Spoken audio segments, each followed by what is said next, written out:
Can you believe I found that shirt at a thrift store? Like for $2? It's perfect. I wore that today at work and everyone was giving me compliments. So I have good people around me. Hi everyone, welcome back to my channel. My name is Pam and today's video is going to be a maybe unhaul. Sorry for my cat playing over there making noises, but yeah, this is every time I'm on the floor filming you always do that. So I was looking at my TBR shelf the other day and I realized I had a lot of Owlcrate books on my unread shelves.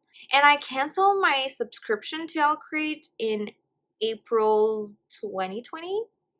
So yeah, it's been a while and I still have 13 books here. So that I haven't read yet. And Owlcrate books are really hit or miss for me, to be honest. I didn't enjoy that much. And I thought I could read the synopsis of each book and decide if I want to keep it and read it or if I want to get rid of it, because I'm not that interested into YA as much as I was a couple years ago. And it's kind of, and you know, it's kind of understanding. I'm 27 years old. I'm an adult, you know, even though I don't want to. I'm an adult, and I found I enjoy adult books more and more than I was when I was younger. So yeah, I just want to keep books that I'm excited for. So I thought I could start with the Owlcrate books. So let's start. The first one is Catching Stars by Kayla Keenan. And this was a free-headed book into a book box. And it's from the publishing house of Tomes, which is from the YouTuber Benjamin of Tomes. I don't know if it still does YouTube videos, but anyway, it's his publishing house. And so this is a YA fantasy. And it involves witches. Be afraid of witches. So yeah, so let's just read it with you. Jayin Ijad is in hiding, a witch with powerful abilities. She carves out a life for herself in the slums of Paval, a city rotting from the inside out. When an old acquaintance tracks her down, Jayin is dragged back into a world she tried to escape and is determined to escape again. Maddox Cal is on the run. After 2 years in prison for crimes he did not commit, Maddox escapes and seeks out a legendary order of witch hunters, who are his only chance to find justice. But all is not as it seems, and Maddox soon finds himself on the run from the people he saw as allies. When their path collides, Jayin and Maddox must put aside their prejudice and forge an uneasy alliance that could crumble at any moment. But if they want to survive in Astos, a brutal kingdom where magic and corruption lie hand in hand and enemies lurk around every corner, they must first survive each other. I'm kind of enjoying books with witches lately, with like magic and politics. This seems to have kind of a politics side to it. Okay, I'm gonna have 3 piles. I'm gonna have a yes, maybe, and a no. This one I'm gonna put in the maybe. Just now. And I'm gonna think about it. Okay, this is a maybe. Next is The Kingdom of Back by Mary Lou. I really enjoy the Legend series by Mary Lou. They are a great series. I really enjoyed it, even though it's like pretty insta-lovey and stuff. But this one is a standalone, and the cover is absolutely beautiful. Like, that shade of blue is so pretty. And there's like silver sprayed edges, and even underneath it's really pretty. And there's like a pretty map inside of it. So yeah. I know this is about music and Mozart. I can't say it in English. Anyway, I'm going to read the synopsis and see. Born with a gift for music, Narnel Mazar has just one wish, to be remembered forever. But even as she delights audiences with her masterful playing, she has little hope she'll ever become the acclaimed composer she longs to be. She's a young woman in 18th century Europe, and that means that composing is forbidden to her. She will perform only until she reach a marriageable age. Her tyrannical father has made that much clear. As Narnell hopes grows dimmer with each passing year, the talents of her beloved younger brother Wolfgang only seems to shine brighter. His brilliance begins to eclipse her own until one day a mysterious stranger from a magical land appears with an irresistible offer. He has the power to make her wish come true, but his help may cost her everything. Ha!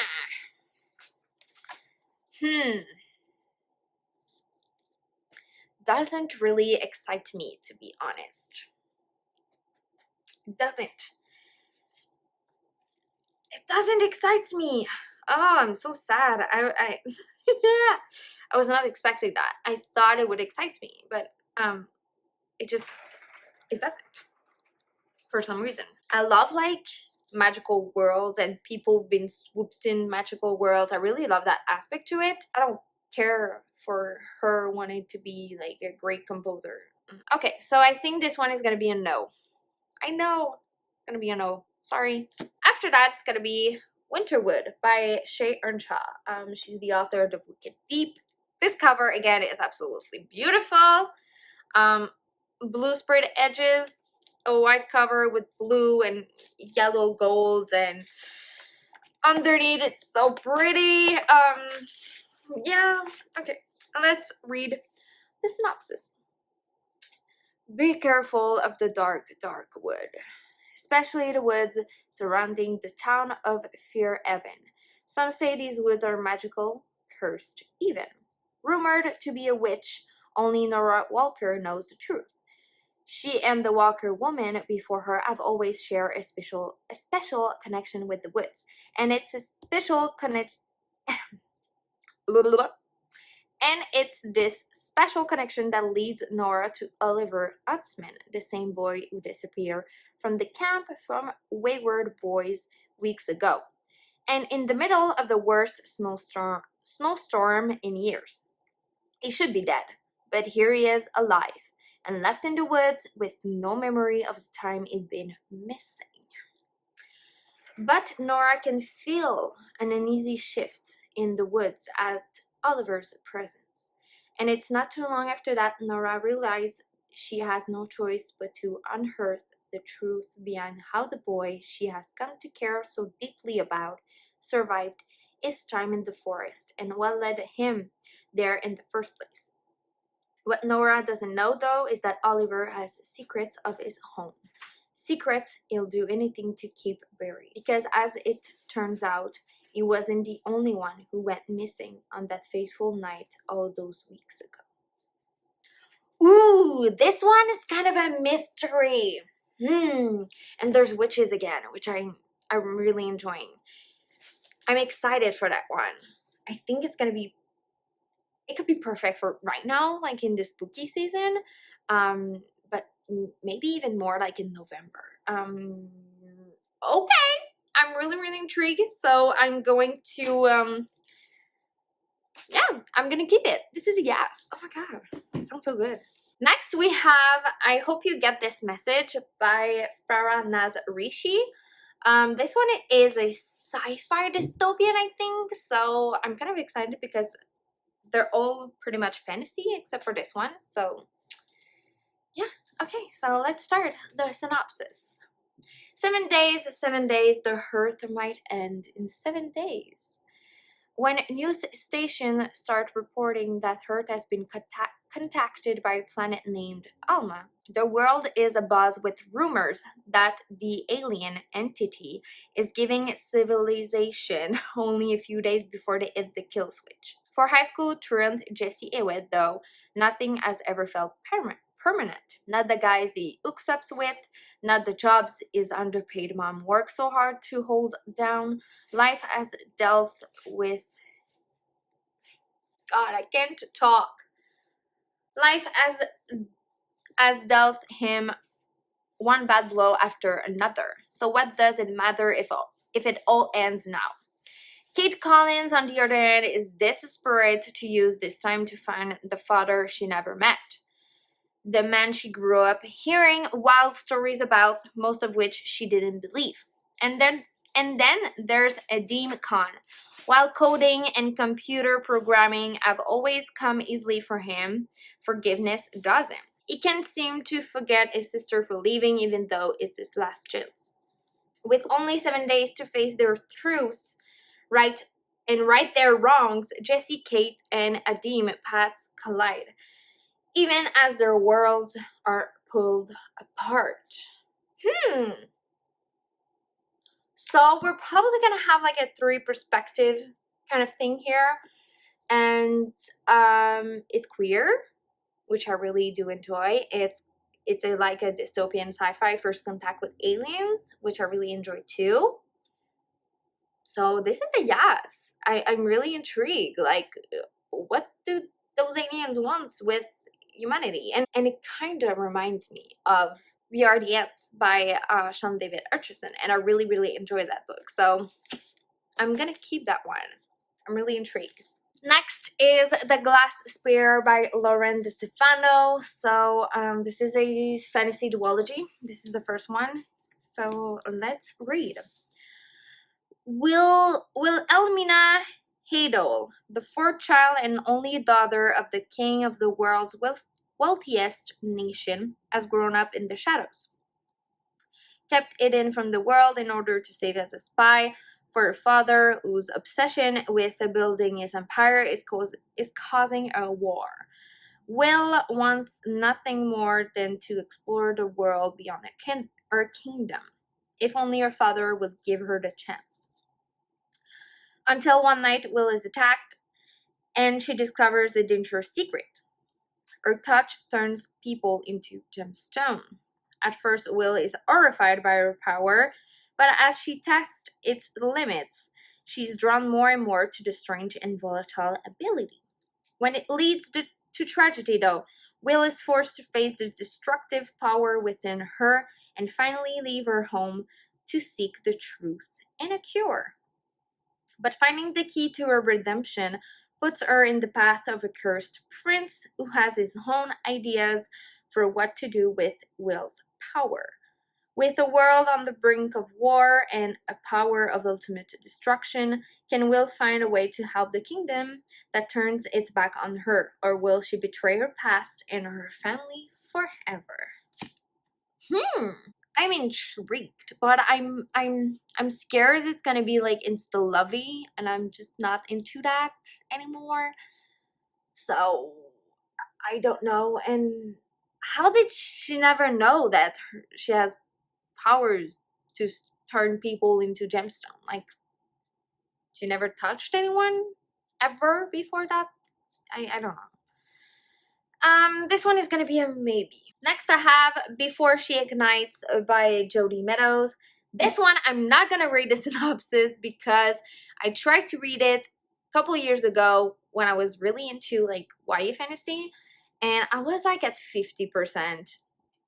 Oh no, here we go. My bookmark is here in the middle of a chapter, and I never continued. Okay, never. I put this one down and I was like, I'm done. This involves like dragons and stuff. It looks really cool, but I was so bored. Oh my god, I was so bored. So this is gonna be a no. Next is Ember and Dusk by Lyra Celine. And yeah, another YA fantasy. Let's read. Sylvie has always known she deserves more. Out in the permanent twilight of the Dusklands, the sister of the Cyan thought that her legacy, her power to create illusions, was a curse.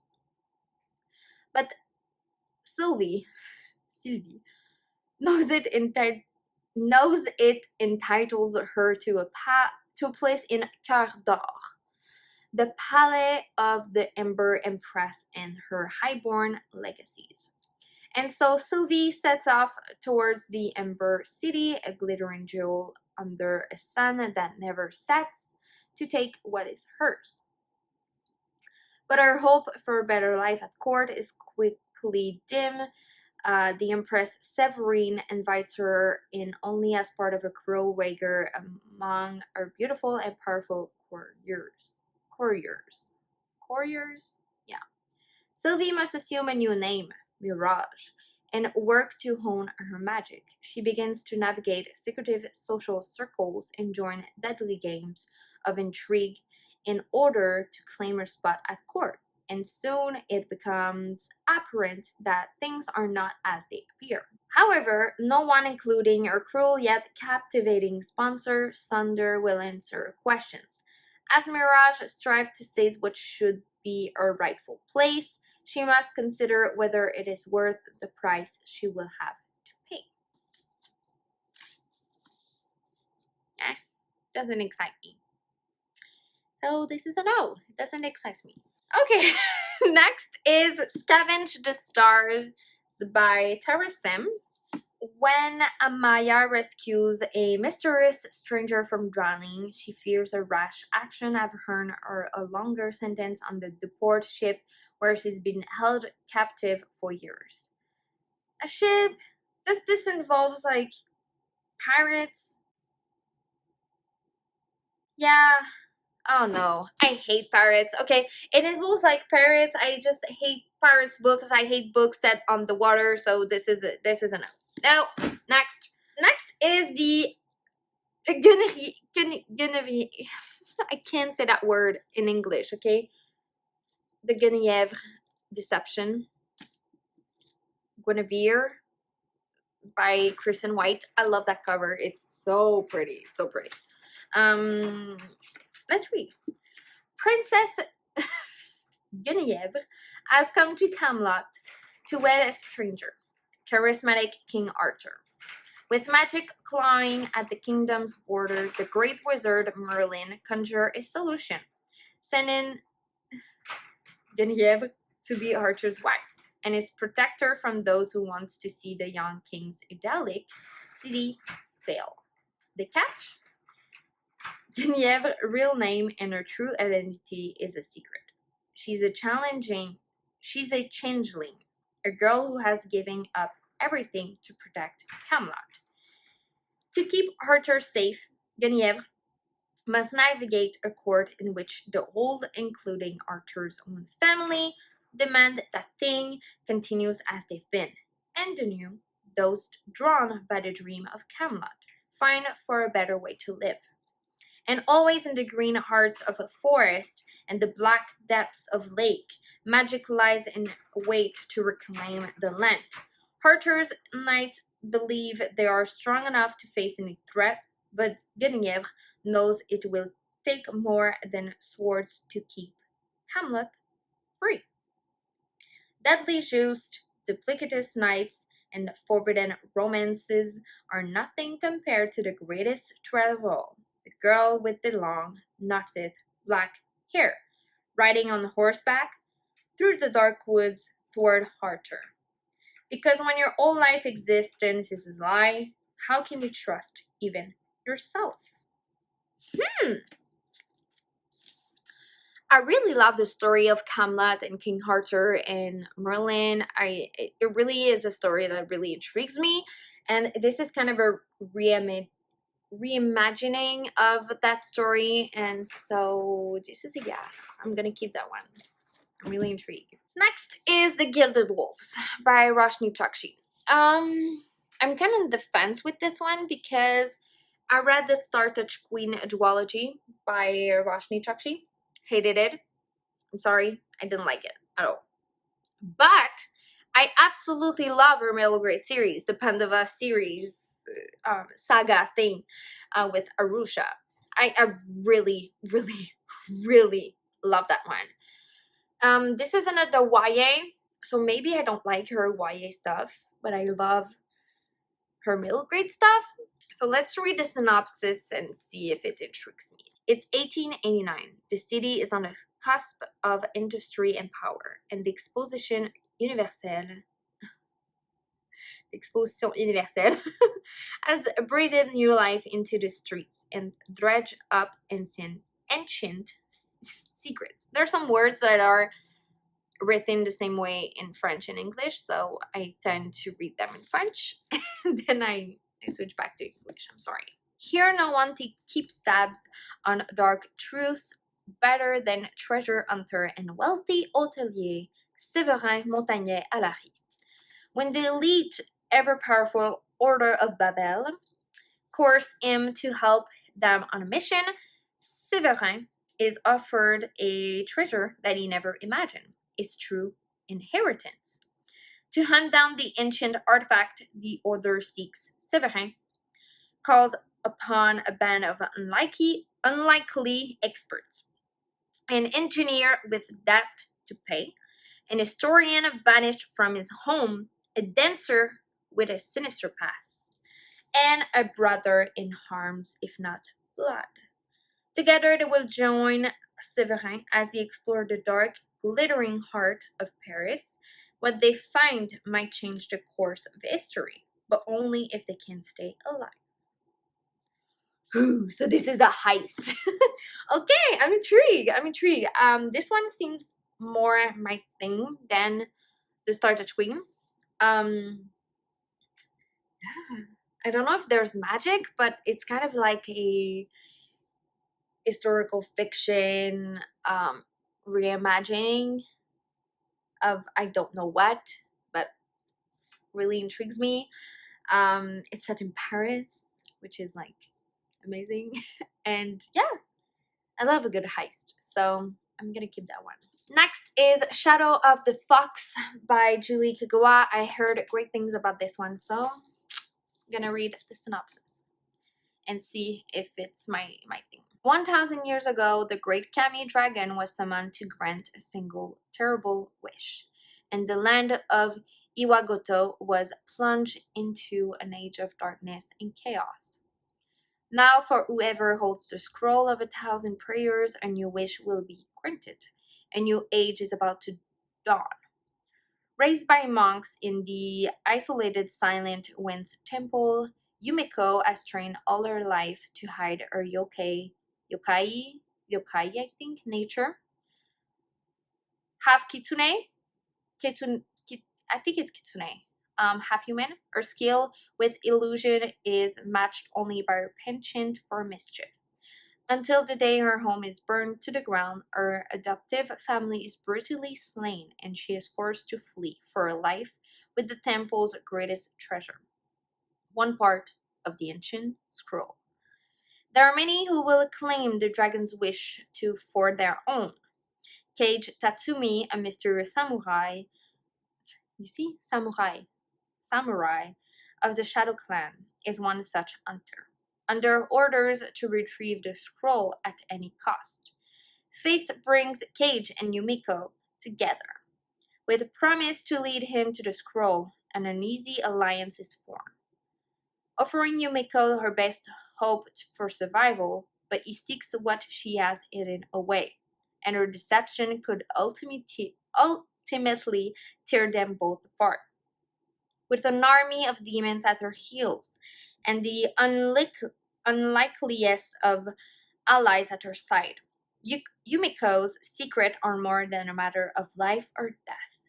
They are the key to the fate of the world itself. Oh, yes. Oh, this is a yes. Oh, I'm excited to read it. It seems so good, to be honest. Next is Girls of Paper and Fire by Natasha Guan. Again, I heard great things about this one, so I know it's queer and all that stuff. Oh, and math. I love maths. Let's read. Each year, 8 beautiful girls are chosen as paper girls to serve the king. It's the highest honor they could hope for, and the most demeaning. This year, there's a 9th, and instead of paper, she's made of fire. Lay. is of the paper caste, the lowest class in Ikara. Even so, rumors of her golden eyes have piqued the king's interest, and so she is ripped from her home and taken to the opulent palace, a gilded prison, her life now beholden to the demon king's every whim. But as late dream of escape, she does the unthinkable. She falls in love. Her forbidden romance enmeshed with an explosive plot that threatens the king's very reign will force Lee to decide just how far she's willing to go to fight for freedom. Hmm. Romance. I know it's queer. I know it's a queer romance, but I don't know.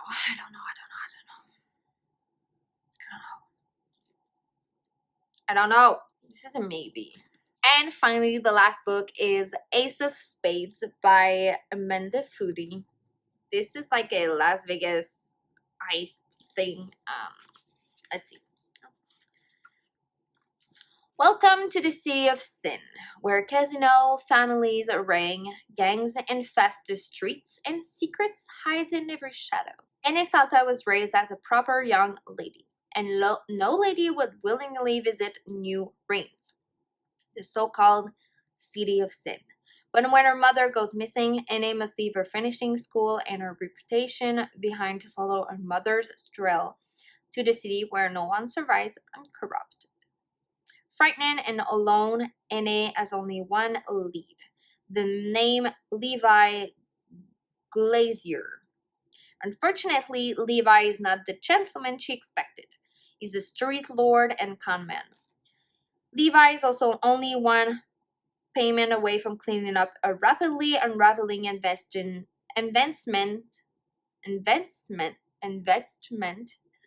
scam, so he doesn't have time to investigate a woman's leading a dangerous double life. And his offer of compensation, however, could be the solution to all his problems. Their search for clues leads them through glamorous casinos, illicit cabarets, and into the clutches of a ruthless mafia donna. As Ene unearths an impossible secret about their past, Levi's enemies catch up to them, ensnaring him in a vicious execution game where the players always lose. To save him, Ene will need to surrender herself to the city, and she'll need to pay. No, doesn't intrigue me. No. Sorry, but no. So, I have those 5 I'm going to keep for sure. So, Winterwood, I hope you get this message. The Guineave Deception, The Gilded Wolves, and Shadow of the Fox. For sure, I'm keeping those ones. These are maybes. Catching Stars, This Glass Bear, and Girls of Paper and Fire. Between those 3 books, I'm really most intrigued with Girls of Paper and Fire. So I'm gonna keep that one. I'm gonna get rid of those ones. I'm gonna keep that one. So I'm keeping 6 books, and I'm getting rid of 7 books. 7 books. So I'm getting rid of those, and I'm gonna give them to my local library. So I have The Kingdom of Back, Before She Ignites, Ember and Dusk, Scavenge the Star, Ace of Spades, Catching Stars, and The Glass Spear. So I'm getting rid of those. I'm pretty happy with my choices. I'm really intrigued about the books that I'm actually keeping, so this is a great thing. And yeah, I hope I'm gonna read them like pretty soon. Yeah, I think the first one I'm gonna read is gonna be this one. I think it's gonna be perfect for like November, December. I'm really intrigued about that one. But yeah, I'm so happy that I did that. I think it was really helpful, and I'm really happy. So yeah, so I hope you enjoyed this video, and I might do that for other kind of books that I'm like not that excited for. And let me know in the comments if you have read one of those 6, and if if it was good for me to keep them because they're really good, or if I should have get rid of them. And I'll see you in a next video. Bye!